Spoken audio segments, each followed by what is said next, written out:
The story of America's first billion-dollar land grab does not begin with galloping horses, dusty plains, or the thundering chaos of the 1893 land run.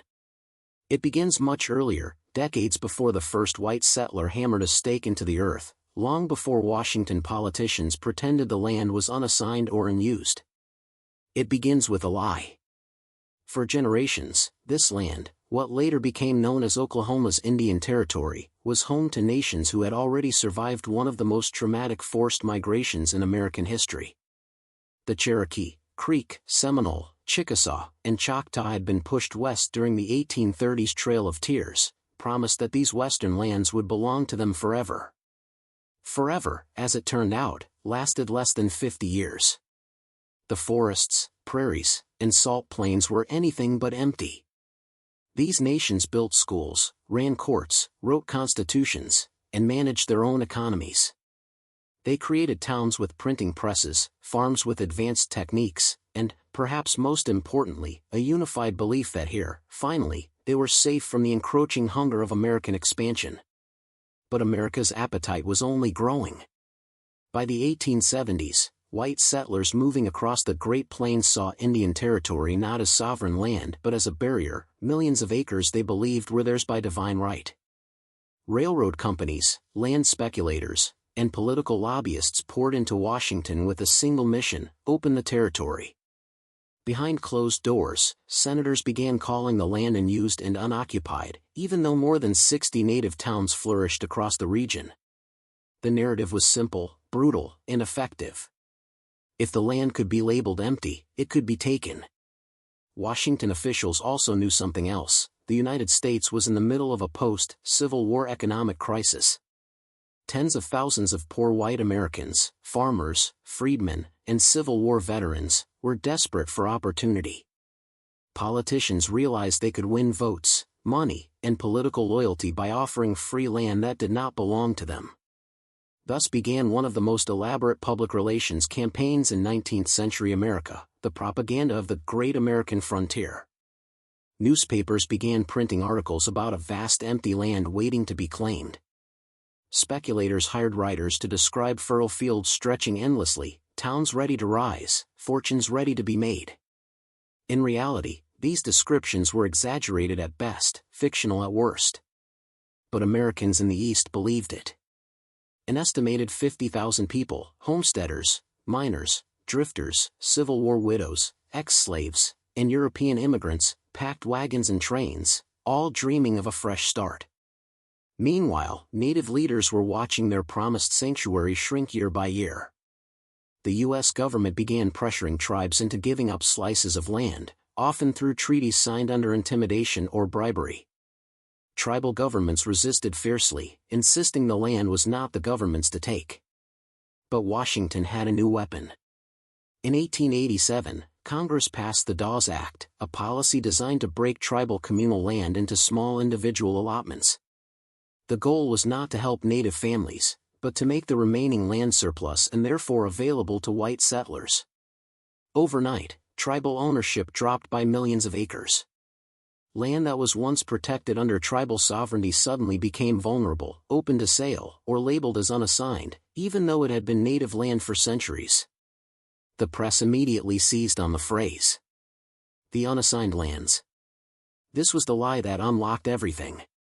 In 1889, the U.S. government announced that these unassigned lands, nearly 2 million acres, would be open to settlement. The method would be something the world had never seen before: a land race, a literal contest of speed where homesteaders would dash across an imaginary line to grab plots of land before anyone else. It was called the Oklahoma Land Run. The date was set, April 22, 1889. Tens of thousands of settlers flooded to the border of Indian Territory. Newspaper writers arrived by the trainload. Entrepreneurs sold maps, water, horses, and pre-surveyed claims that would later be revealed as worthless. Native families watched from their towns and reservation boundaries, helpless, angry, aware that history was repeating itself. Many described it as witnessing a second Trail of Tears, not a forced migration, but a forced occupation. The night before the land run, hundreds of settlers sneaked across the line early to stake out the best land. They were called Sooners, a term that would later become a proud nickname for Oklahoma but originally meant land thieves. At dawn on April 22, the air was heavy with dust and anticipation. Military officers lined up on horseback, holding pistols and rifles pointed skyward.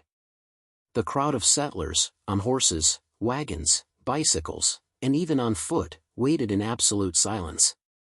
And then, at exactly noon, shots rang out. The border exploded into chaos. With a roar, tens of thousands surged forward. Horses collided, wagons overturned, rifles snapped in half, and men trampled each other trying to reach the land first. Women clung to their children as wagon wheels splintered. Some settlers sprinted for miles, desperate to stake a claim before someone else got there. By sunset, more than 11,000 homesteads had been claimed. Towns that did not exist that morning, Oklahoma City, Norman, Guthrie, now had tens of thousands of residents. In Guthrie, settlers built a functioning city in less than 24 hours, schools, saloons, courts, and newspapers. It was one of the fastest urban births in history. But behind the spectacle was a staggering reality. This was a billion-dollar transfer of land, taken without compensation from the native nations who had already lost everything once before. The United States framed it as opportunity. Native leaders saw it as theft. The federal government would hold 6 more major land runs, each one taking more native land and handing it to settlers for free or for pennies. And every single one began with the same claim. This land is empty. It never was. The Oklahoma Land Run of 1889 was only the beginning.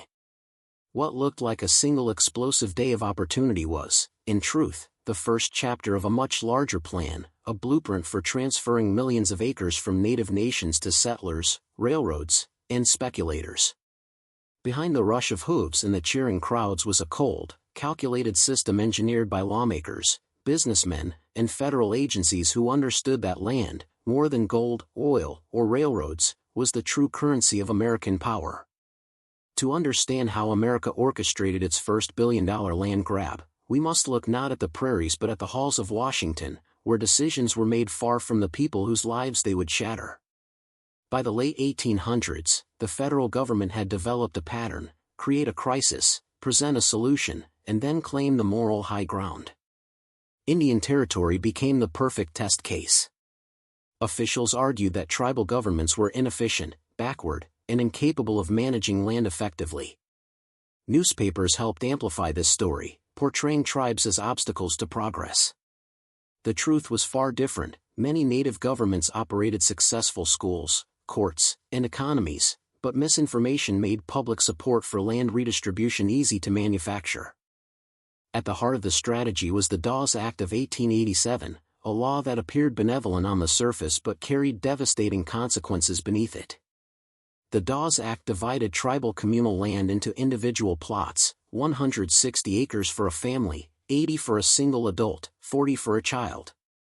Supporters claimed this would help native families assimilate into American farming culture.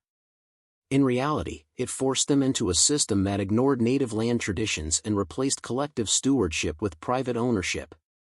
But the most important part came next. Anything left over was labeled surplus land.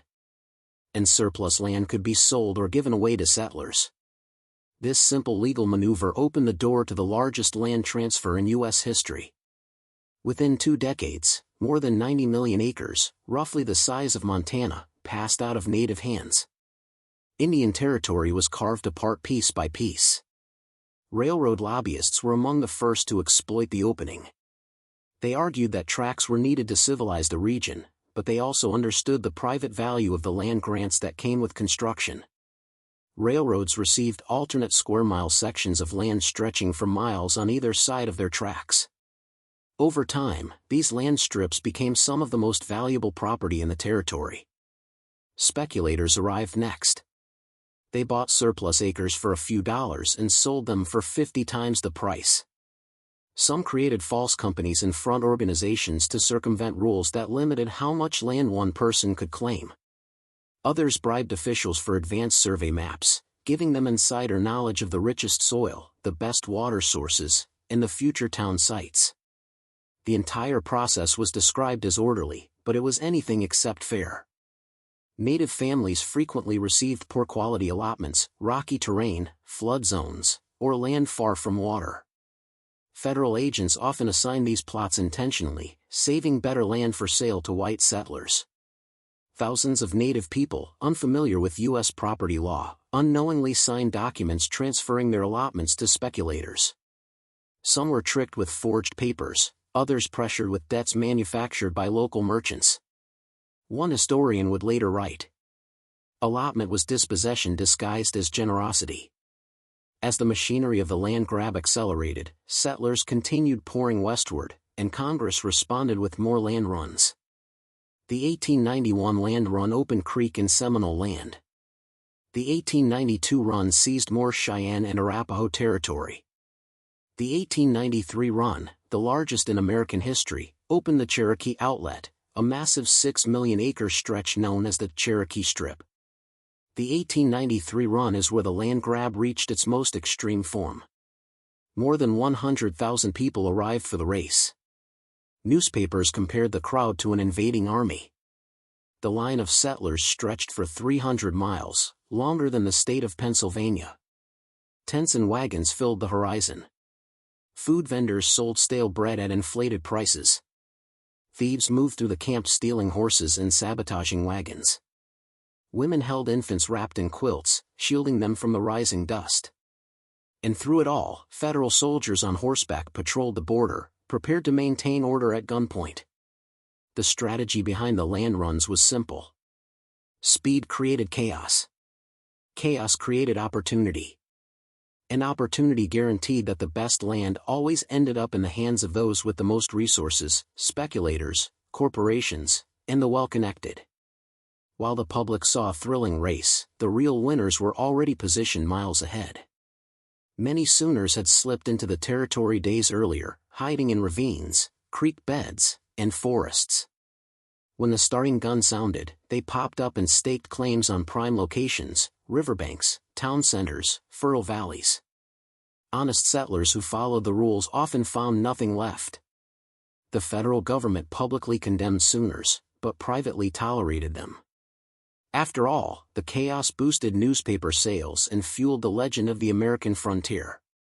But for the native nations watching from the sidelines, the cheering crowds were not heroes, they were intruders. Their presence signaled another broken promise, another seized homeland, another chapter of displacement. Some native elders described the land runs as the day the earth was stolen. Others spoke of the eerie silence that followed each run, the absence of buffalo, the loss of hunting grounds, the sudden appearance of fences that cut across ancient trails. By the turn of the century, nearly all of Indian Territory had been opened. What had been promised as a permanent homeland was now a patchwork of farms, towns, railroads, and speculation blocks. The transformation was astonishing. Land that the government once declared worthless suddenly became a gold mine. Within 10 years, the total value of property transferred during the land grabs would exceed $1 billion, an unimaginable figure for the era. Oil discoveries in the early 1900s pushed that value even higher, turning once ignored plains into some of the wealthiest acreage in America. But the prosperity came with a devastating cost. Native nations lost not just land, but sovereignty. Their governments were dissolved. Their courts were shut down. Their cultural and economic systems were fractured. By 1907, when Oklahoma became the 46th state, Indian Territory existed only on old maps and in the memories of those who had watched it vanish. America celebrated a triumph of expansion. But beneath the celebration lay the truth. This was not the story of pioneers. It was the story of a powerful nation taking everything it wanted, and calling it destiny. By the early 1890s, the Oklahoma land grabs had become a national spectacle. To Eastern audiences, they were thrilling, heroic, and romantic. Newspapers published dramatic sketches of horsemen racing across open prairies, wagon wheels spinning, and settlers bravely taming a wild frontier. But these illustrations hid the reality experienced by the people actually living on the land, native and settler alike. For native families, the days leading up to each land run were filled with fear and frustration.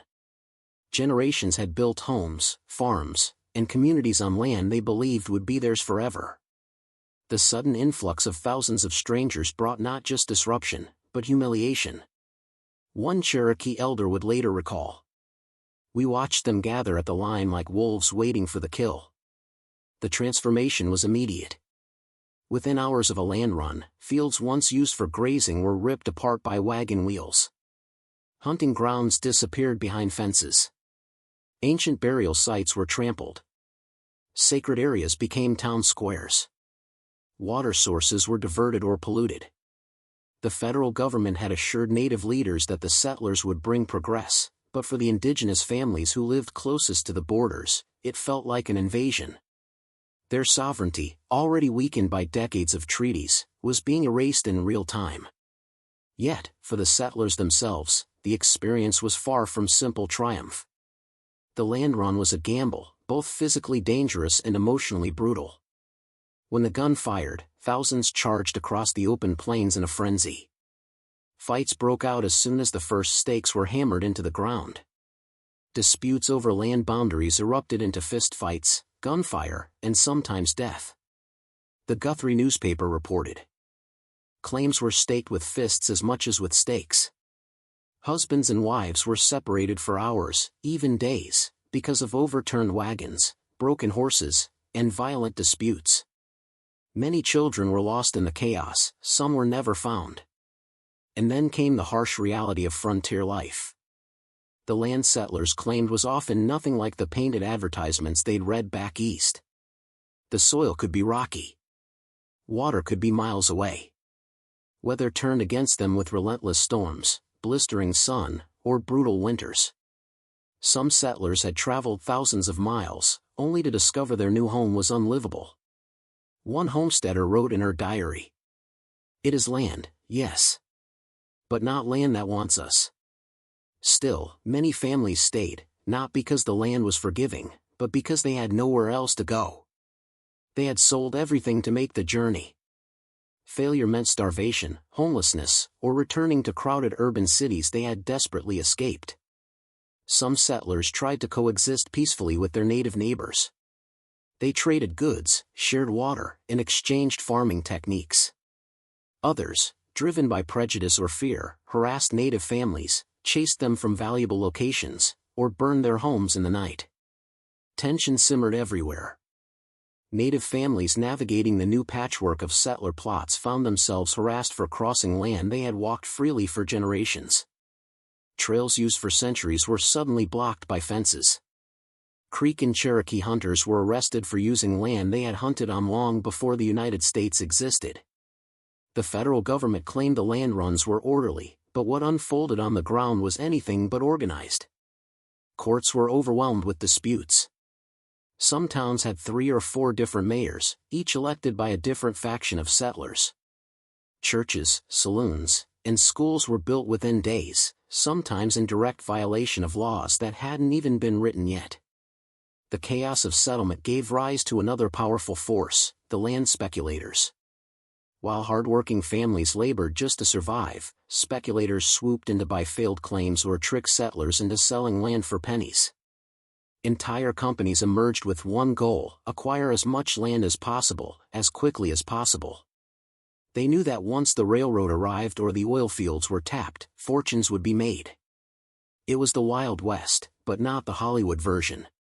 There were no clear heroes or villains, only desperate people driven by fear, hope, or greed. Yet, among all these clashing lives, one group endured the heaviest burden: native children. Schools run by the federal government, so-called Indian boarding schools, spread through the territory. Native children were taken from their families and placed in institutions designed to erase their culture. Their hair was cut, their language forbidden, their traditions punished. What had started as a land grab now expanded into a cultural one. One Kiowa student later wrote, "They took the land first. Then they took the children, so we would forget it ever belonged to us." These policies created rifts within families and communities that would last for generations. Meanwhile, on the settler side, another story unfolded, one of crushing poverty and broken dreams. For every family that succeeded, two more failed. Diseases like cholera and typhoid swept through makeshift towns. Droughts destroyed crops. Fires consumed entire blocks of newly built cities. And yet, the myth of success persisted. Eastern newspapers continued celebrating the Great Frontier Experiment, turning failure into inspirational stories and tragedy into heroism. Politicians praised settlers as symbols of American determination, even when many were starving. By the mid-1890s, the reality of the land grab had become impossible to ignore. Native nations had lost millions of acres. Settlers struggled under the weight of unrealistic expectations. Towns were torn apart by corruption, crime, and political chaos. And speculators, always one step ahead, kept profiting. The federal government responded the only way it knew how, by pushing for even more land openings. With each new run, resentment deepened. The Sooners, once condemned as cheaters, began to dominate politics and land councils. Their early arrival had given them the best land and the most influence.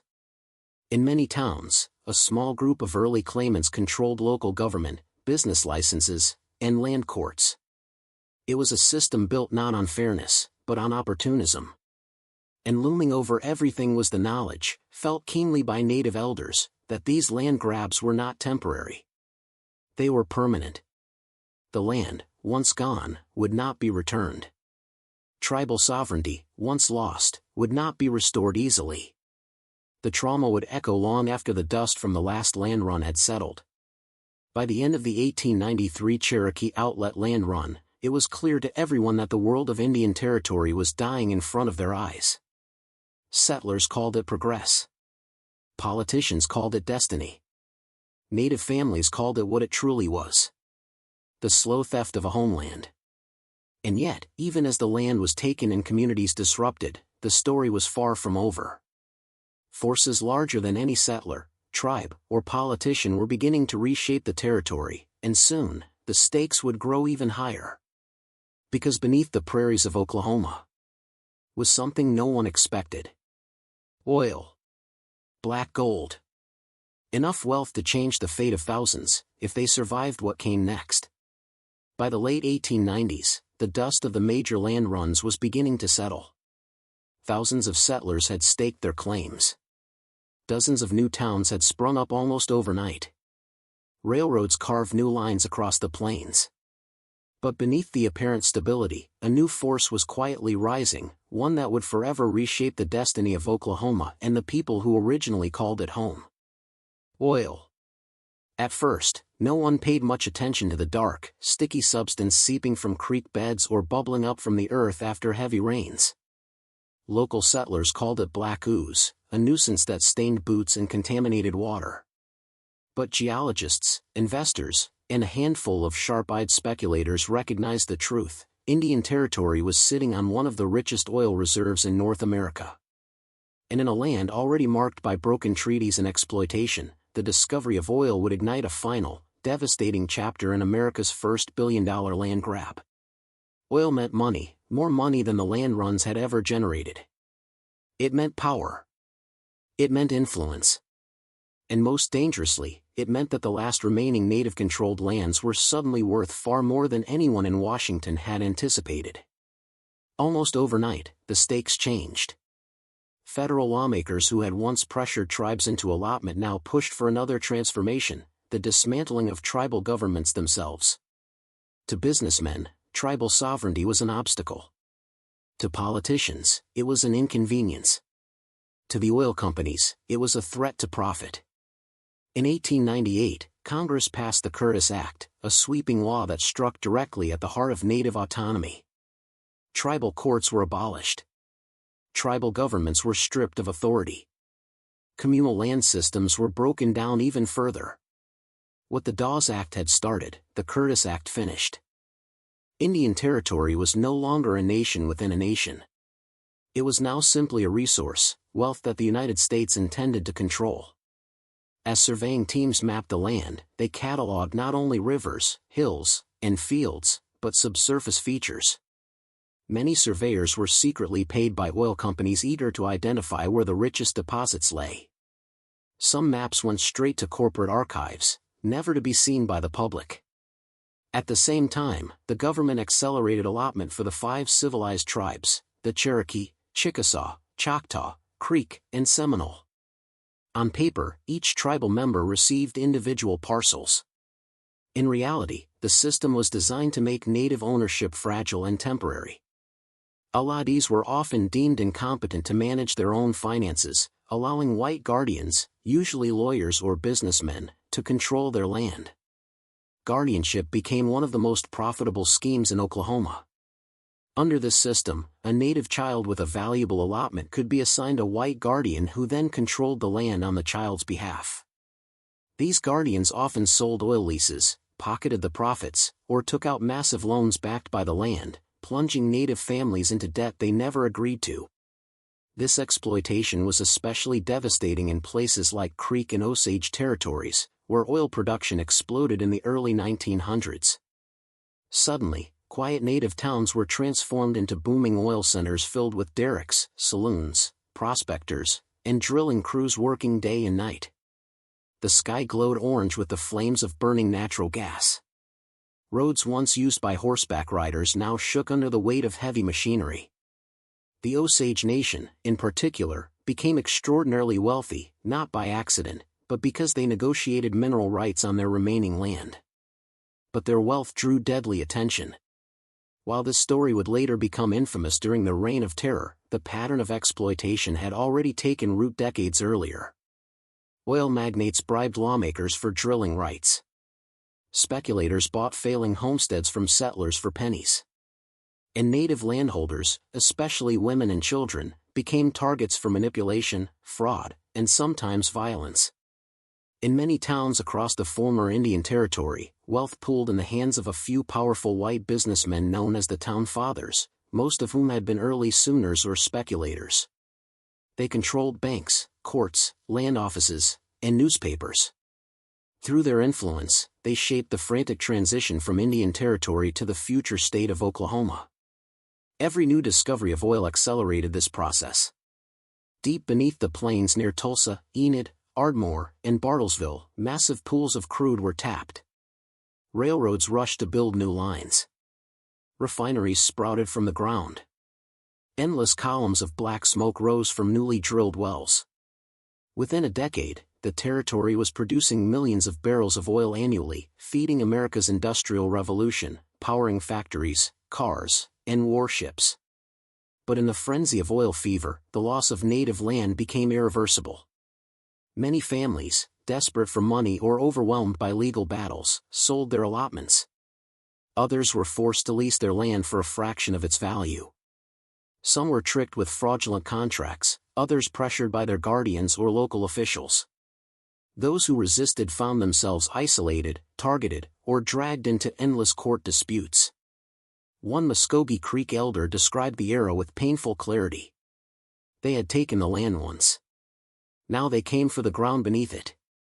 As oil wealth poured into the territory, a new movement emerged, the push for statehood. Oklahoma would no longer be Indian Territory on any map, it would become a unified state under full federal control. But statehood required a final transformation. The complete dissolution of remaining native political power. Congress, under pressure from business interests, forced the merger of Oklahoma Territory, the lands taken in the land runs, with Indian Territory. Native leaders protested fiercely, arguing that they had been promised a permanent homeland. Their voices were ignored. On November 16, 1907, Oklahoma became the 46th state. The celebration in Guthrie was enormous. Fireworks lit the sky. Newspapers declared it a triumph of civilization. Politicians praised the settlers who had transformed wilderness into prosperity. But for native families, the day was one of mourning. It marked the final burial of Indian Territory, the end of their sovereign nations as they once existed. The promises of the Trail of Tears were officially broken. Yet irony lingers in history.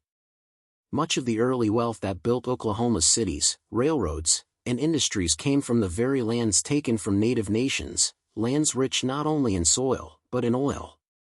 By 1910, just 3 years after statehood, Oklahoma became the largest oil-producing region in the world. Fortune after fortune was made. Entire cities exploded in population. Banks, schools, and skyscrapers rose from the once open prairies. The billion-dollar land grab had achieved its ultimate purpose. But behind every well, every boomtown, and every dollar was a story rarely told. The story of a homeland seized in the name of profit, cloaked in the language of opportunity, and celebrated as destiny. As the 20th century began, Oklahoma was transforming into an industrial powerhouse. Yet for the families whose ancestors were forced west, only to have this land stolen again, the future held more struggle and more tragedy. Because the land grab was only one wound. The next chapter would reveal how the combination of greed, racism, and oil wealth created one of the darkest eras in Native American history. By the dawn of the 20th century, the transformation of Indian Territory into the state of Oklahoma was complete. Towns that had once been clusters of tents now stretched upward with brick buildings, electric lights, and bustling streets. Railroads knotted the landscape, oil derricks pierced the horizon, and countless settlers, American-born and immigrant alike, called the new state home. But beneath the celebration, a deeper story lay buried. A story of loss. A story of resilience. A story the nation rarely acknowledged. For the native nations whose lands had been seized through land runs, allotment, and forced legal restructuring, statehood was not a triumph, it was the closing of a long, painful chapter. Many native elders described the moment with a simple, devastating truth. We became strangers on our own land. The damage was not only geographical. Entire political systems had been dismantled. Cultural practices were restricted. Families were separated by boarding schools and guardianship laws. Economic independence, once anchored in communal land, had been replaced with dependency on federal oversight. Yet even in the midst of this loss, native nations fought to preserve what they could. Tribal leaders formed councils outside official channels. Elders taught language and traditions in secret. Families held tight to stories and songs that connected them to ancestors who had survived the trail of tears and the land grabs that followed. The land had been taken. But identity, memory, and spirit endured. Meanwhile, the oil boom continued reshaping Oklahoma at breakneck speed. Tulsa, once a quiet creek settlement, exploded into a metropolis almost overnight. By 1915 it was known as the oil capital of the world. Skyscrapers rose from profits flowing directly from the ground beneath former tribal land. Banks, luxury hotels, and theaters lined the streets. But with sudden wealth came sudden inequality. Oil money created two Oklahomas. One of immense prosperity, and one of crushing poverty. The wealthiest citizens, usually white oilmen and speculators, lived in mansions built on fortunes made from leased native land. Meanwhile, many native families whose allotments contained oil found themselves targeted by a storm of exploitation. This was especially true among the Osage, whose mineral rights had turned them into some of the richest people per capita on Earth. But instead of protection, prosperity brought danger. Native landholders were declared incompetent and placed under white guardians who controlled their money. Fraud, coercion, and murder followed. While the Osage Reign of Terror is now infamous, it was just one part of a larger pattern across Oklahoma. In Creek, Seminole, and Cherokee territories, guardians manipulated paperwork, forged signatures, and seized control of allotments. Banks and courts often sided with businessmen over native claimants. Newspapers looked the other way. The billion-dollar land grab had evolved into a billion-dollar resource grab. But Oklahoma's history held more than greed and violence, it also held extraordinary moments of resilience and unexpected alliance. In the early 1900s, Black Americans fleeing Jim Crow laws migrated to Oklahoma in large numbers, drawn by the promise of land and opportunity. Many settled in former Indian Territory, creating dozens of thriving all-black towns such as Boley, Langston, and Clearview. Here, African Americans built banks, schools, newspapers, and some of the most prosperous black communities in the nation. Their success was made possible, in part, because native governments had historically welcomed freedmen and people of African descent. These towns became symbols of hope, symbols later targeted during racial violence, including the infamous 1921 Tulsa Race Massacre, which destroyed the flourishing black neighborhood of Greenwood. The massacre was another dark reminder that wealth built on stolen land often bred fear, hatred, and instability. Throughout the first half of the 20th century, Oklahoma continued to grow. Farming expanded. Cities boomed. Oil made fortunes and broke them. But the painful legacy of the land grabs remained. For native families, allotments continued slipping away through foreclosure, forced sales, or fraud. Children raised in boarding schools returned home disconnected from language and culture. Treaties once considered permanent were now footnotes in history books. Yet something remarkable was happening beneath the surface. While state and federal authorities believed tribal nations would slowly fade away, the opposite occurred. A movement of cultural resistance began to rise. By the 1930s, Native leaders from across the United States, many from Oklahoma, pushed for reforms. The Indian Reorganization Act of 1934 allowed tribes to re-establish limited forms of self-government. In Oklahoma, where the Curtis Act had dismantled tribal systems, rebuilding was complicated, but the ember of sovereignty began to glow again. During the civil rights era of the 1960s and 1970s, Native activism surged. Court cases challenged broken treaties. Land claims resurfaced. Cultural revitalization efforts spread across the state. Tribal governments slowly gained power over schools, courts, and economic development. Casinos, cultural centers, and museums returned wealth and identity back to native nations. The story had come full circle. Land lost was not land recovered, but sovereignty, once shattered, was rising again. Today, Oklahoma remains one of the most culturally complex states in the nation. It is home to 39 federally recognized tribes, each with its own government, traditions, and history. The scars of the land grabs are still visible, but so is the resilience. This is the forgotten truth of America's first billion-dollar land grab. It was not only a story of settlers racing across open plains. It was not only a story of oil derricks and booming cities. It was, above all, a story of promises broken and survival rediscovered. Because despite everything that was taken, the land, the sovereignty, the political systems, native nations remain. Their cultures remain. Their languages remain. Their ancestral connection to the land remains, even when the land itself does not. And the legacy of the land grab is not just about the past. It is a reminder of how the United States expanded its borders, built its wealth, and shaped its identity, often at the expense of those who had already endured unimaginable hardship. The Oklahoma story is many things: tragic, triumphant, violent, hopeful. But most importantly, it is a lesson. A lesson about the dangers of power unchecked. A lesson about the cost of progress built on injustice. A lesson about the resilience of people who refuse to disappear. And a lesson America still hasn't finished learning. The final decade of the 19th century was the moment when everything converged: political pressure, railway expansion, settler lobbying, and federal calculations. Indian Territory, once envisioned as a permanent homeland for displaced tribes, was now surrounded, dissected, and ultimately transformed. In this concluding chapter of the land grab story, the final boundary lines vanish, the last opens are thrown wide, and the future state of Oklahoma, built on dislocation, ambition, and relentless expansion, emerges. By 1890, Washington no longer hid its intentions. The territory was the largest remaining block of land not yet folded into the United States' growing constellation of states. Congress argued that unorganized territory is an intolerable inefficiency, and newspapers, many funded by booster groups, echoed that call. The frontier was closing. The census would soon declare that America no longer had a continuous frontier line. To the political mind, Indian Territory represented both unfinished business and untapped economic power.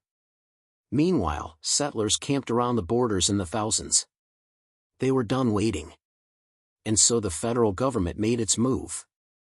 With the momentum of the 1889 land run still echoing, Congress authorized the next major openings, lands belonging to the Iowa, Sac and Fox, Shawnee, Potawatomi, and Tonkawa nations.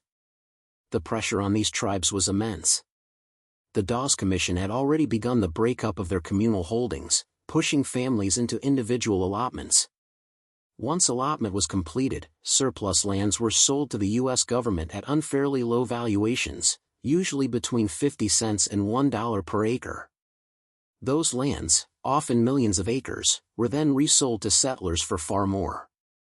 It was a simple equation. Tribes lost land. The federal government profited. Speculators multiplied it. On the ground, preparations resembled the build-up to a military campaign. Troops moved in. Survey teams carved the land into perfect squares. Telegraph lines were strong. The railroads prepared to deliver endless new waves of people into the region. The 1891 run was less chaotic than its predecessor, but only slightly. Thousands still lined up at the borders, reins tight in their fists, rifles slung across their saddles. The signal shot cracked through the air, and another human tide surged forward. Once again, the people already living there, native families, watched strangers claim their former homeland. To understand the true scale of America's first billion-dollar land grab, one must look at the Dawes Act of 1887 and its Indian Territory extension. This was the heart of the entire machine. The Dawes Act broke tribal landholding systems by forcing each native household to accept individual parcels, 160 acres for a head of household, 80 for a single adult, and so on. At first, it sounded like protection. In reality, it hollowed out sovereign control. Once allotments were distributed, the remaining 90 million acres, called surplus, were sold off. By the 1900s, the policy had stripped native nations across the U.S. of two-thirds of their land base.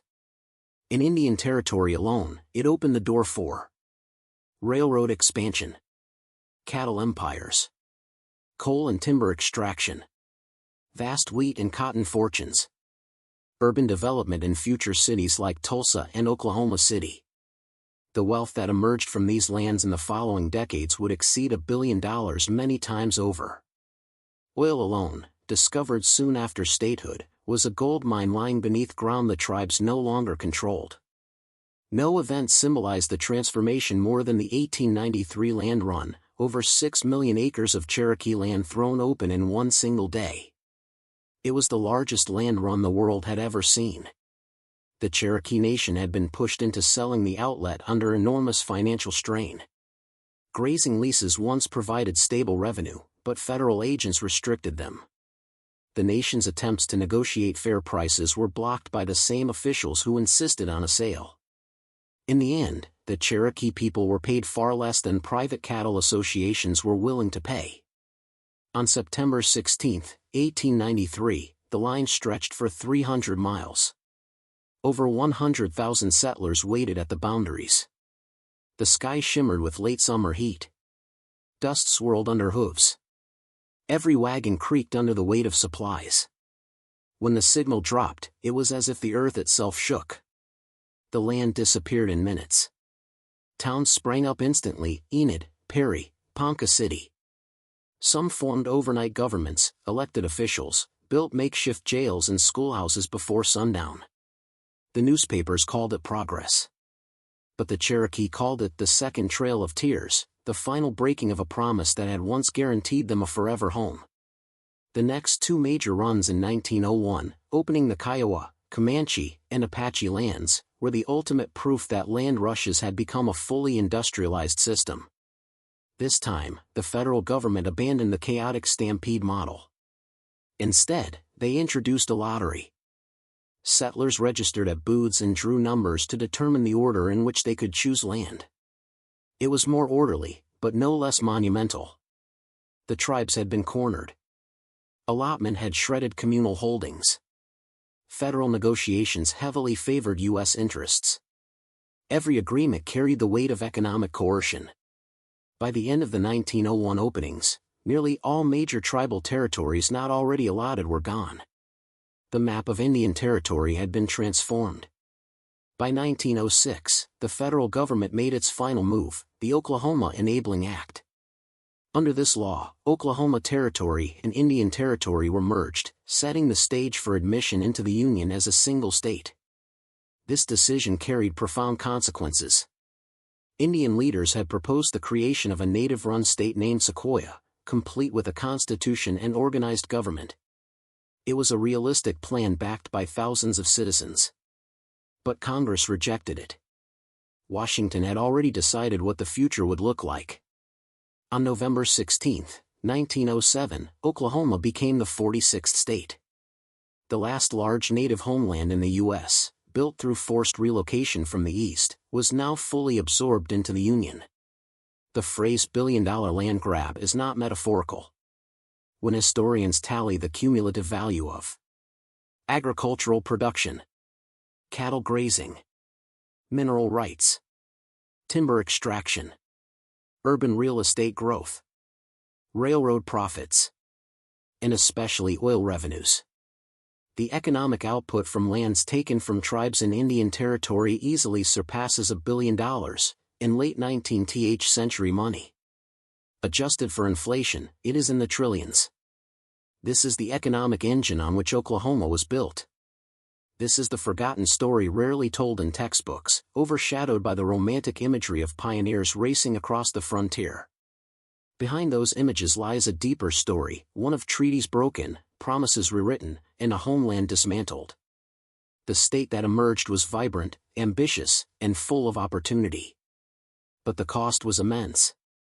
Tribal systems that once governed vast territory were forced to adapt to a world where land was no longer communal. Traditional economies collapsed. Cultural practices tied to land ownership were disrupted. Generations grew up disconnected from the landscapes their ancestors had cultivated. Yet the native nations of Oklahoma endured. They rebuilt governments, reclaimed powers, developed courts, business operations, schools, and cultural institutions. Today, they remain among the strongest tribal nations in the United States. The land grab reshaped them. But it did not erase them.